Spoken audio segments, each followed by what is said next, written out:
নমস্কার বন্ধুরা, আজ আবারও একটি মিনি ব্লগ নিয়ে চলে এসেছি। আপনারা সবাই কেমন আছেন? জায়গাটা আশা করি বুঝতে পারছেন। আজকে একটু বেরিয়েছিলাম বাজার করতে। তো এটা হলো যাদবপুর 8B। এখানে ফুলের দাম অনেক কম। তো আমার এই ফুল নেওয়া কমপ্লিট হয়ে গেছে। এবার যাব আমরা একটু বাচ্চাদের জন্য মোমো কিনতে।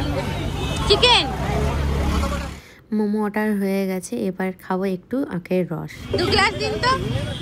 বলার সাথে সাথেই মেশিন চালু করে দিয়েছে। একদম ফ্রেশ জুস বানিয়ে দিয়েছিল, আর সাথে দিয়েছিল পুদিনা পাতা।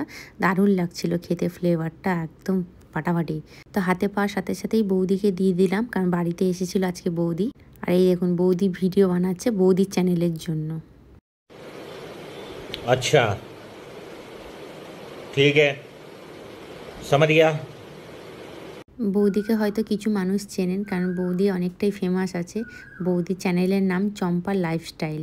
তো এখান থেকে খেয়ে আমরা আখের রস আর মোমোটা নিয়ে চলে গেলাম একটু শাড়ি দোকানে। বৌদি এসেছিলো, বৌদিকে দুটো শাড়ি কিনে দিয়েছিলাম। তো কী কী শাড়ি কিনে দিলাম বাড়িতে গিয়ে দেখাবো। তো চলুন এবার বাড়ি যাওয়া যাক।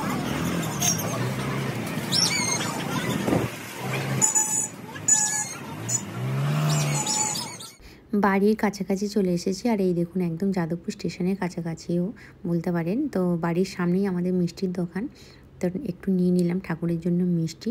তো চলুন বাড়িতে গিয়ে এবার দেখাই আপনাদের শাড়িগুলো। দুটো শাড়িরই কালার খুব সুন্দর, আমার খুব পছন্দ হয়েছে। প্রথমটা ছিল ডার্ক ওয়াইন কালার, যেটাকে ডিপ ওয়াইন বলতে পারেন, আর একটা ছিল এই তুতে বা গ্রিন কালার বলতে পারেন। তো এটা মাধবীলতা সামথিং কিছু নাম হবে, ঠিক নামটা বলতে পারছি না। আর আমার জেনিকে দেখুন এই ব্যাগটাও খুব পছন্দ হয়েছে, নিয়ে চলে যাচ্ছে, খুলতে দেবে না। তো ওয়াইন কালার শাড়িটা চলুন দেখাই আপনাদেরকে খুলে কেমন হয়েছে।